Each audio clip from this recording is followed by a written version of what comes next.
of these time controls, including classical. He's recently crossed 2,600 FIDE. He doesn't play as much as some of these other players, but when he does, he leaves his mark. So Denis Lazavik, a point ahead. I actually think he has the perfect style to bother Magnus, because it's like looking in a mirror. Maybe the mirror is a little bit further down because Denis is younger, not as established, and frankly not as strong as Magnus. But in a match of this kind, watch out. Do not underestimate such a solid player like Denis. He really has very few weaknesses in his game. I think sometimes he's criticized for maybe not being ambitious enough, but perhaps he says the onus is on his opponent in a match of this nature. Magnus Carlsen, the #1 rated player in the world, of course the reigning speed chess champion, and Denis saying, this may be my first time in the semifinals, but why not make it my first final? So let's not get ahead of ourselves. Let's focus on the position out of the opening. In true Denis Lazavik style, a solid game out of the Queen's Gambit declined. The knight comes out to f3. The knight would like to hop forward in the future to e5. Black, being Magnus Carlsen, has done nothing wrong. He actually can even bring his knight out to h5 if he's interested in going after this bishop, but that has some problems as well. So I wouldn't be surprised if at this moment, and Denis does it before I can even get my words out, h3 played, the bishop has a safe square on h2 to retreat to, so now these knight h5 ideas, they're not dangerous at all. In fact, that would just be a wasted move. So instead, you often see players try to strike on the queen side, maybe move like a5 and b5, gaining space, but that also creates some weaknesses. So Magnus Carlsen brings his bishop out to b4, pinning the knight on c3, trying to get access to this e4 square. You note that black has this pawn chain towards the center. You typically attack in the direction of your pawn chain. So white has a pawn chain aimed towards the queen side. Don't be surprised if he's able to arrange his pieces properly if Denis goes for a queenside pawn minority attack, as it's called, against the Carlsbad structure, these pawns from b7 to d5. So bishop on b4, maybe there will be a capture on b4. I don't really think that Magnus wants to do that. White captures towards the center, can then use that pawn to try to chisel at black's impressive pawn chain. So white castles, knight e4 quickly played, and now Denis brings the knight to d2. So f5, do not play this move. I blundered enough of Magnus's pieces in previous speed chess championships.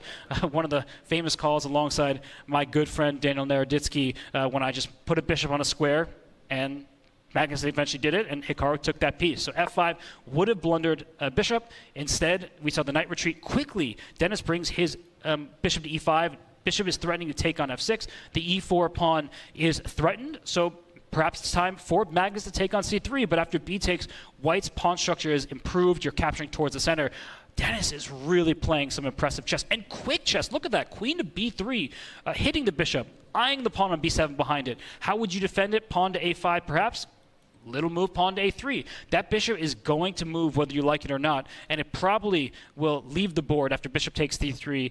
White can recapture with the pawn. Definite advantage for Denis Lazavik. I don't want to overstate the case. I don't want to pretend like he's winning, but this knight, without black's bishop on b4, can aim for the d6 square. The bishop on e5 is just chef's kiss in the center. It's perfectly situated, just causing some problems. And I want to note that rook takes e5, and some positions, it looks like you're gaining 2 pieces for that rook, but when the pawn recaptures on e5, it also threatens that knight on f6, so you're going to lose one of those pieces back. So it's something to keep in mind, that if the situation changes a little bit, for example, after pawn takes c3 here, if that knight were to move to h7, that actually has a clear threat of rook takes e5, but it doesn't work right now. Knight h7 is a bad move, and he goes knight d7. That's a much better try, trying to get at that bishop. If you're Denis, he's getting these moves off even before I can complete my thought. Bishop f4, keeping that bishop on the board. It's a great piece. There is no rook coming to b8, no queen coming to c7. In fact, it's that white knight that wants to enter to d6, and b5 is just trying to stop that knight from going into d6. a4 seems like the automatic response. Black probably plays a6. White, you know, he adds tinder to that fire, plays c4, goes after the b5 pawn, and you know, Donnie always like to say that pawn structure was overrated, you know, having double pawns. Sometimes you just think of that as a permanent weakness, but no, you know, sometimes the position is more dynamic than just what the pawn structure looks like. And actually, black at some moment could consider a move like knight to c5. There are some dynamics in the air here, but c4 played. Denis, a classically trained player, he is not afraid of Magnus. He's enough games against him to know that he can take him down in any one that they play. If they play a million games, yes, Magnus is going to come out on top. But this is both a long match in some ways because they play for hours, there are multiple time controls, but it's also quite a short match. If you get out to a few game deficit and you don't get your bearings on, like, you can really go awry, go on tilt in the early stages. So we see the queen has slid back to c2. It puts another piece to pressure this e4 pawn, and Magnus is like, have it. I'm going to clarify things over here on the queen side. Now the c4 pawn's hanging, the a4 pawn's hanging. There is no more a4 pawn because it takes on b5. I think that Magnus is trying to take on... Oh, he takes with the a pawn. Okay, maybe it just transposes into the same position after all the captures on b5. But Denis has not moved just yet. He can take the rook on a8 first. That makes a lot of sense to me. He can take on b5, and after the trade, try to go for this e4 pawn. I actually think that there are tactics that justify this from Magnus's side, because if the queen never takes, you're walking into the line of fire. That looks really dangerous, and there's going to be moves like bishop c4. And if the knight takes, you may walk into a pin here. So just these are the type of strategies you want to keep in mind, that maybe this pawn is poison. Surprising, but it might be a poisonous pawn. And the evaluation is slightly in White's favor. There must have been something there that was actually even stronger for Denis, but I don't blame him for doing what he's done, because now there's an isolated pawn on b5. We often consider pawns like this weak, but they can also be a clear strength. Why is that a strength? It's a passed pawn, and there are no pawns that can really challenge it. It's unopposed. If that can continue rumbling forward, it can be a nuisance. So Black has this outer pawn. White has a very healthy pawn chain, only one island, and that means that instead of using minor pieces or heavy pieces to protect the pawns, Denis is just saying, my pawn chain from f2 to d4, that's solid and safe. So Denis pauses. He is now up under 10 seconds. He was well ahead in the clock throughout this game, but he is trying to calculate, can I actually get away with taking this pawn on e4? I wouldn't do it if I were Denis. I do think that there are some dynamic issues if he does capture, but look at him on camera there. He's really trying to figure out a deep line here, if it's worth it, because sometimes you actually end up a pawn ahead, but then Black has compensation in the form of active pieces and maybe some long-term threats. But Denis is really trying to lock it in here. He trades rooks first.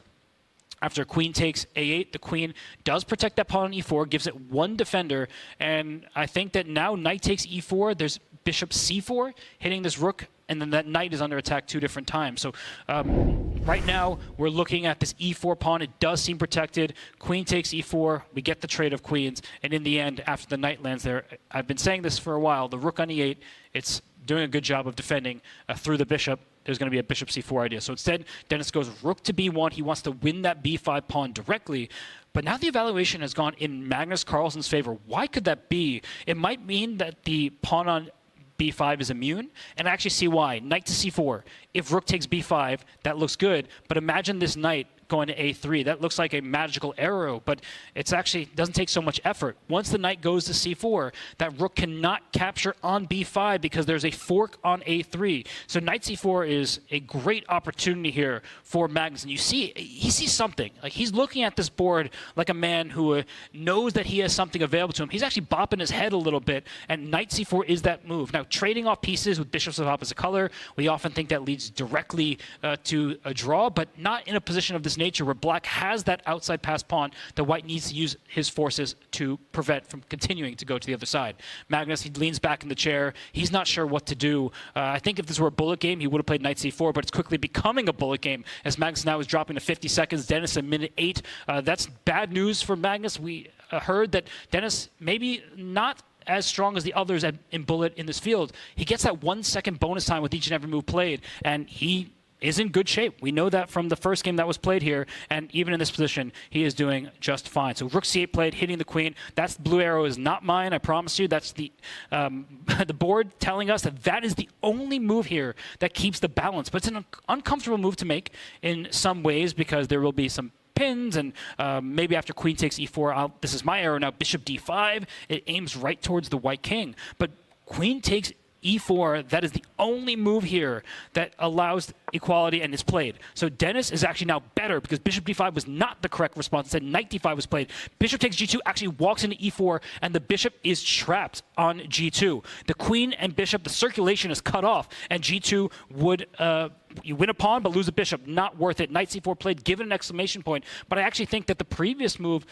maybe, it gets an exclamation point because it's the only choice in this position, but is a sign that things have gone a bit wrong. So now Denis can take. He can also play this move, f3, shutting down the queen and bishop. That bishop will be biting on granite if the pawn goes to f3 and then e4. So I like this opportunity for Denis. It's his moment. He can play it, but he's now down to 13, 12. His time is ticking. He looks a bit nervous. He does capture that knight after b takes. He's getting passive here. The queen goes to f1, protecting the pawn on g2. That pawn can go all the way to c2. The bishop can reinforce it via e4. The queen can come down to a4. So unless Denis can get his pawns rolling, here they go quickly. Pawn to f3, I like it a lot. e4 hits the bishop. It allows the bishop on f4.